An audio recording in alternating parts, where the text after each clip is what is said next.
Olá, eu me chamo Ana Cláudia do Café com Leitura e hoje é dia de nós conversarmos um pouquinho, papearmos sobre os motivos pelos quais eu resolvi fazer a releitura do livro A Era do Abismo 1, o Torneio dos Campeões, escrito por Bernardo Stamato. Bora papear comigo?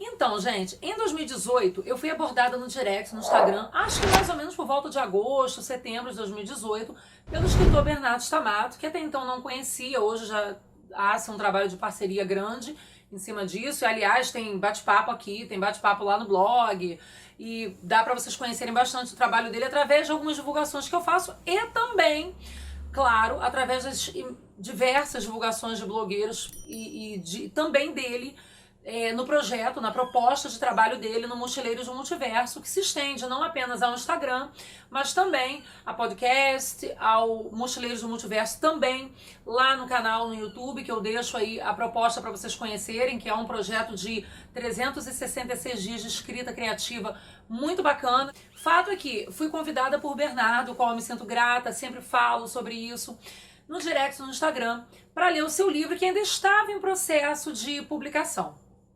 Tanto que, na época, eu li no Kindle, recebi em PDF no e-mail e li no Kindle, né? Foi um trabalho, assim, de muita, como que eu posso dizer, de muita ousadia minha, mas é uma característica que eu digo que é dele também, e talvez daí uma parceria que se estenda, porque quem conhece a Ana Cláudia, hoje até mais, hoje eu tenho mais parcerias, mais colegas dentro do meio literário, sabem que a Ana Cláudia gosta muito de romance, de poesia, de romance de época.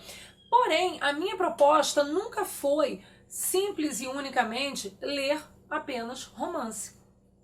Tanto que, se fosse para colocar um nome de repente em que eu só lesse romance, eu não colocaria Café com Leitura, porque eu gosto de sentar com uma boa xícara de café, e isso aí é uma premissa que tem nas minhas propostas, nas minhas redes sociais, que eu também deixo aí o convite para vocês conhecerem. Sentar com uma boa xícara de café e um bom livro. Então, um bom livro fica aí também A Era do Abismo, não apenas mas a continuidade que tem e as que estão por vir, que a gente sabe que tem também de Bernardo. Na época, eu, assim, fui muito bem acolhida por ele, pelo trabalho dele. Gostei bastante, mas como eu disse, me senti desafiada. Gosto de me sentir desafiada. Nunca tinha lido fantasia da forma como ele escreve. Porém, a fantasia medieval leva a um trabalho de pesquisa muito intensa. E eu gosto muito disso na escrita. Sempre falei isso não apenas para ele, mas para todos os escritores que eu trabalho, todas as pessoas que estão relacionadas a esse meio e que levam a sério um trabalho de pesquisa. Você levar a proposta de um livro e levar a sério, com ousadia, como eu vejo que o Bernardo leva, assim como tantos outros escritores que eu conheço e que gosto de trabalhar com parceria, acho importantíssimo. Então daí, a minha cabeça ela não para, ela gira manhã, tarde, noite, madrugada. E num processo em que eu estava assim me sentindo um tanto travada para escrever, eu coloquei inclusive nas minhas metas literárias, em dezembro aqui no canal, a proposta de fazer releituras. Fiz a releitura de um livro, de Vozes do Joelma, porém eu não tinha escrito a resenha de Vozes do Joelma. Fiz até uma playlist com várias, sobre vários contos, os contos de cada escritor.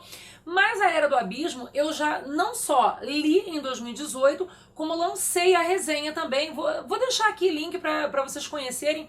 E assim, a minha proposta era reler, marcar o livro, porque como eu disse, eu li no Kindle, então ele está muito marcado aqui, mas aqui ele não tinha marcação.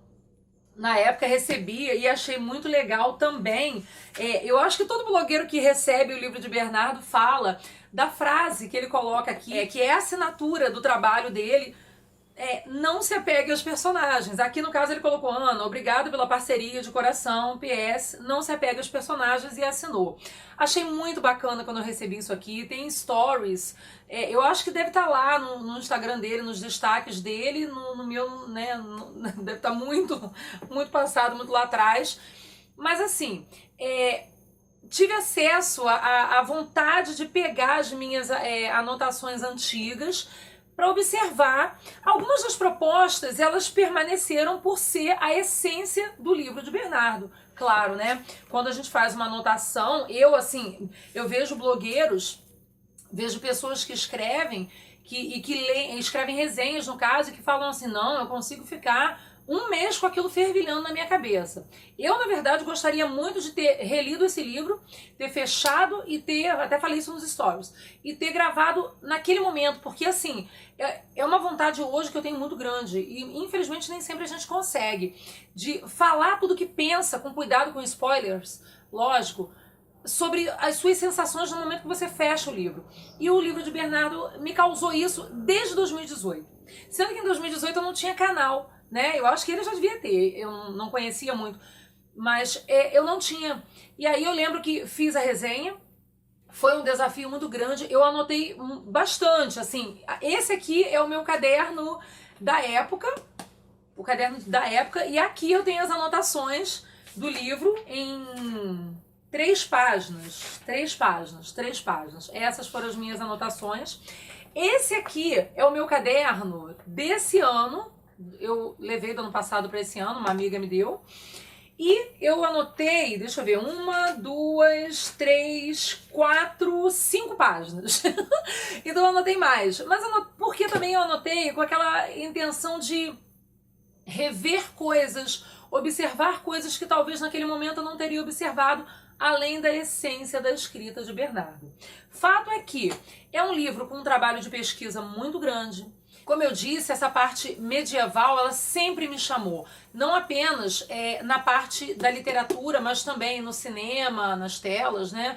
Em séries. Sempre gostei muito, mas quando se é bem descrita. E assim, uma coisa que eu não tinha experiência e que me levou justamente com o livro de Bernardo a conhecer na fantasia, né? No caso, principalmente, não que seja apenas na fantasia, tenho aprendido isso com ele nos vídeos dele, inclusive, é a boa descrição daquele universo em que ele descreve a história dele. Então, assim, noto hoje com uma clareza maior a boa descrição não apenas dos personagens, que aqui ele tem de forma central a história focada em Draco e Gladius, que são 2 jovens guerreiros que são criados juntos, e eles perdem o mestre deles numa batalha entre o mestre, né, e o seu ex-pupilo, uma pessoa que aprendeu tudo com ele e que vem depois a colocar em prática da pior maneira possível.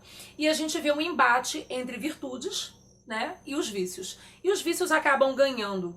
E isso acaba se imperando de uma forma um tanto drástica e um tanto forte nesse universo em que ele descreve muito bem, como eu disse, com uma construção de mundos muito bem descrita, muito bem narrada.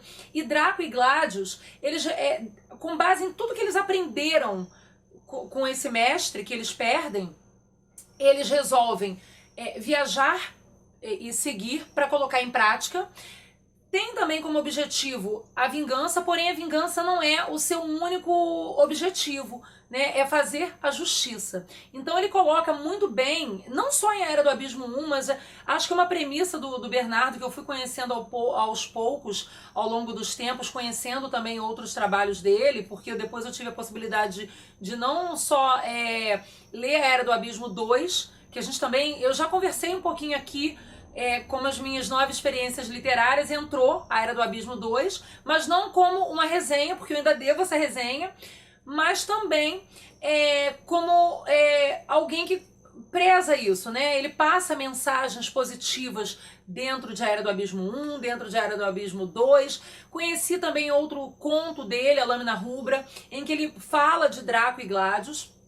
Draco, na verdade, eu vejo como um líder nato. Conhecendo um pouco melhor, relendo o livro, conhecendo outras narrativas dele em que envolvam Draco e Gladius, eu vejo, pelo menos assim, é um líder nato e que tem as suas questões enquanto líder. Eu acho que todo líder tem esses embates pessoais, até que ponto erro, até que ponto sigo.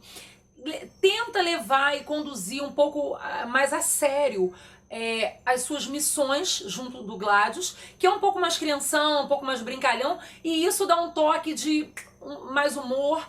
Os embates entre eles dois, na amizade dos dois, é muito bacana, mas eu vejo o Gladius como um showman. É o cara assim que ele quer ir pra arena, ele quer o embate, ele quer o show, ele quer ser aplaudido, ele quer ser aclamado, e Draco meio que combate isso. Gladius, ele é um cara que ele veio de uma família nobre, de guerreiros também, enquanto o Draco, ele tá nesse momento de descoberta, autodescoberta, quem sou eu, que aqui eu venho fazer o mundo. Nesse caminho deles, num determinado momento, eles encontram mais pessoas que seguem com eles. Eles encontram a Ziyu, que eu adoro, porque assim, eu sempre falei pra Bernardo que eu valorizo, cara, pra caramba, quando há mulheres, e mulheres guerreiras, putz, cara, eu adoro, eu já falei isso pra ele.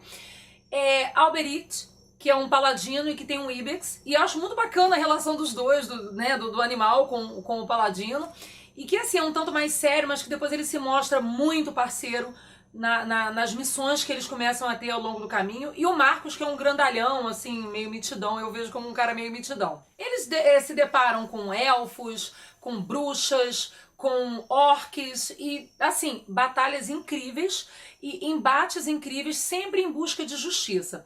Nesse meio caminho, além dessa busca por vingança, mas assim, focando mais na justiça, em colocar em plenitude as virtudes em contraposição com os vícios, acho muito legal também que aparecem outros personagens e que vão de encontro com objetivos próximos aos deles.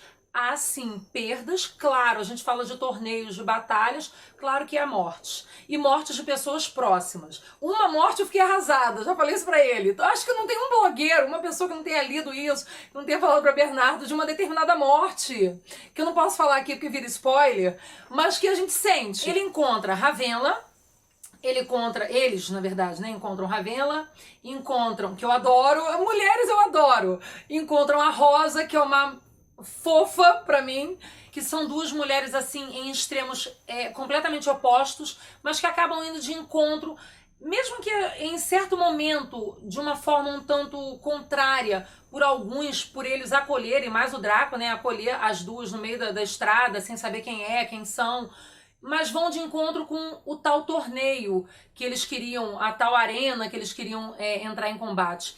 Sobre esses combates, o que eu achei assim bacana nas regras é não poder ter morte ali dentro.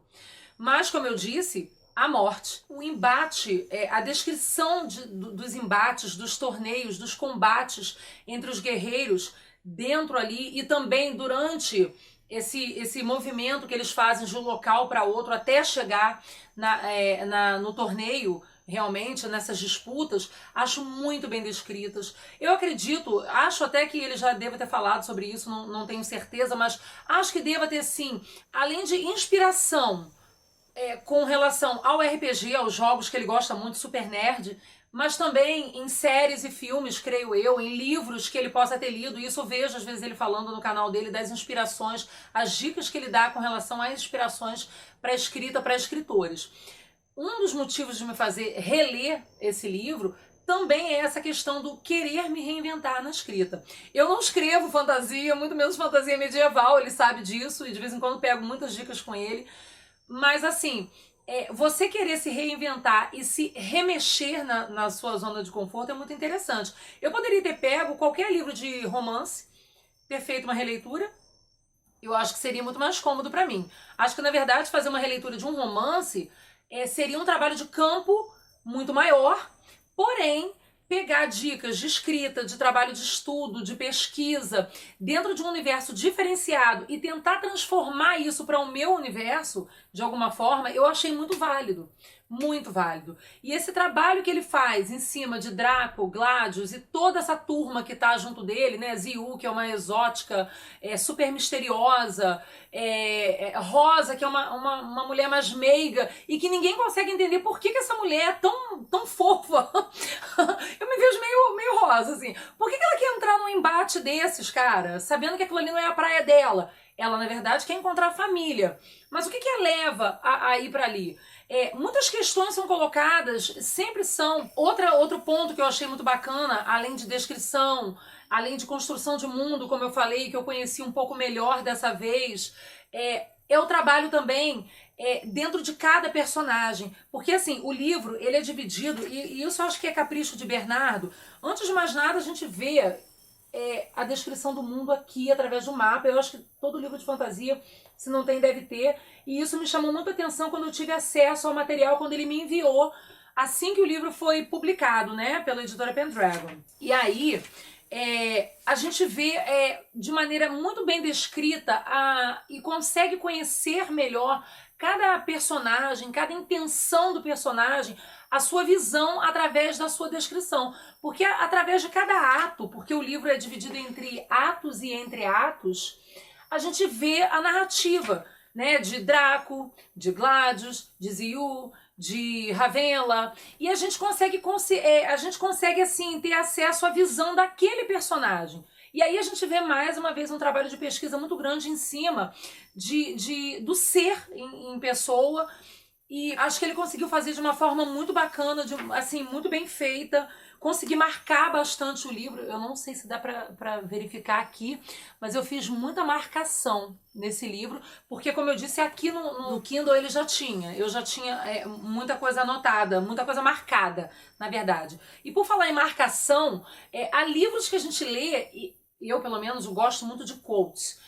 Para quem não sabe, quotes são trechos em que a gente olha e fala assim, porra, isso aqui é incrível. E isso é uma característica que eu acho bastante forte no livro dele, talvez por ter essa questão medieval, conversas em tavernas, e os torneios e os embates, as mortes, e as falas de cada um deles, as falas do Draco, por exemplo, que são falas que instigam, as falas do Gladio, eu acho que são muito fortes também.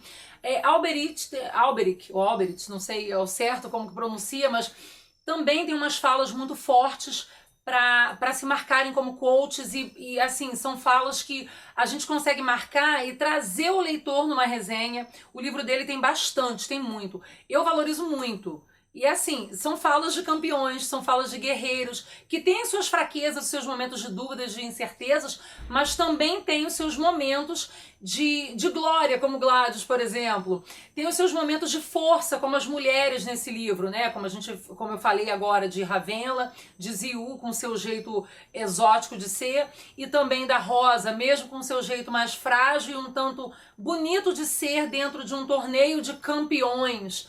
E outra coisa que eu achei muito bacana também são os estímulos da pessoa que apresenta os torneios desses guerreiros. Então, a gente fala de objetivos em vingança, porém favoritando aí a justiça entre os seus, o companheirismo, o embate entre vícios e virtudes, brigando com que as virtudes prevaleçam. Há, claro, mortes sim, como eu falei, mas são necessárias para a construção de personagens, para a continuidade desse material tão bem descrito, publicado pela Pendragon.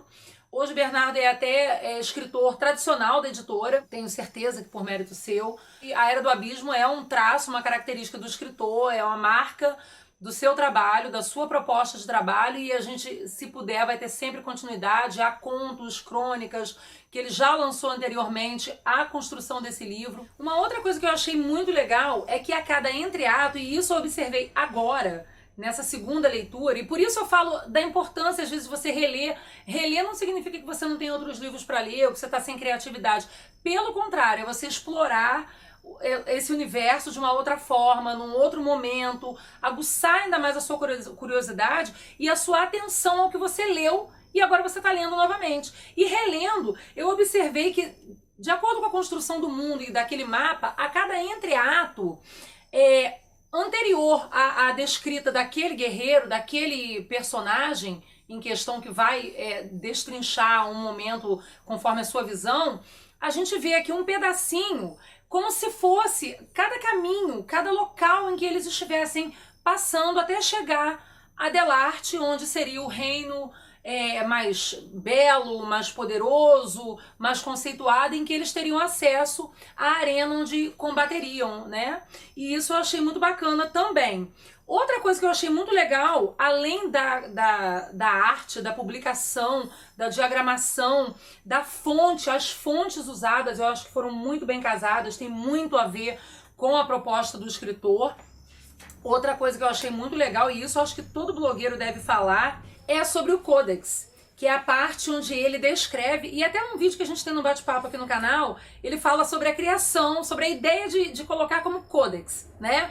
E aí ele faz uma descrição rápida, sabe, geográfica. Ele fala da divisão geopolítica, ele fala da Liga Prateada, ele fala de Delarte, por exemplo, que seria um lugar mais sofisticado, né, onde coisas belas, propostas poéticas e valorização da música. E aí você vê realmente um trabalho muito intenso de pesquisa sobre as raças, e tá tudo muito bem descrito cá no final do livro dele, e que eu convido vocês, a linha do tempo. Achei assim muito bacana também a construção da linha do tempo, e isso eu não olhei tanto da outra vez. Gente, fica então o convite para vocês. Quem ainda não leu, como eu disse nos stories outro dia, quem ainda não leu, fica o convite à leitura. Quem já leu, eu acho que a minha releitura faz com que traga instintos de você, de repente, assistindo esse vídeo, reler e observar como um trabalho de construção ou de reconstrução de você enquanto pessoa, enquanto leitor, enquanto alguém que escreve, como eu tô ousando entrar nesse mundo da escrita. Então, assim, fica realmente uma dica muito bacana a leitura de A Era do Abismo 1, O Torneio dos Campeões, mas também de outras obras do autor, assim como da editora Pendragon. Acho que é muito bacana e, assim, pra mim, pelo menos, foi de um processo de reconstrução muito bacana, de um ressignificar dentro da literatura, principalmente no meu caso, dentro da literatura fantástica, dentro do universo medieval da literatura. Eu acho que super vale a pena. Vi pontos muito bacanas que eu não tinha visto antes. Então, assim, espero não ter esquecido de nada, porque eu queria falar muita coisa. E se vocês gostam de combates, torneios, de entraves entre campeões, mas com um bom toque de diálogo, uma boa sacada de humor também, como eu falei, entre Draco, Gladius e os outros campeões, porque vejo como campeões aquelas pessoas que estão ali dispostas dentro da arena e com propósitos parecidos com esses dois guerreiros e que tem continuidade depois. Fica aí realmente uma dica muito valiosa. Deixo o meu carinho, perguntando a vocês se vocês já conhecem as redes sociais da Ana Cláudia, se vocês já conhecem as redes sociais do Mochileiros do Multiverso, se já leram, o que acharam, se têm a intenção de conhecer a fantasia, a alta fantasia, a fantasia medieval, o que acham disso. Vamos conversar, vamos papear. Tenho certeza que dá para dialogar bastante aqui nos comentários. E espero que vocês possam ter gostado do vídeo, ok? Um grande beijo. Fiquem por aí que eu vou estar sempre por aqui trazendo boas novidades. Tchau!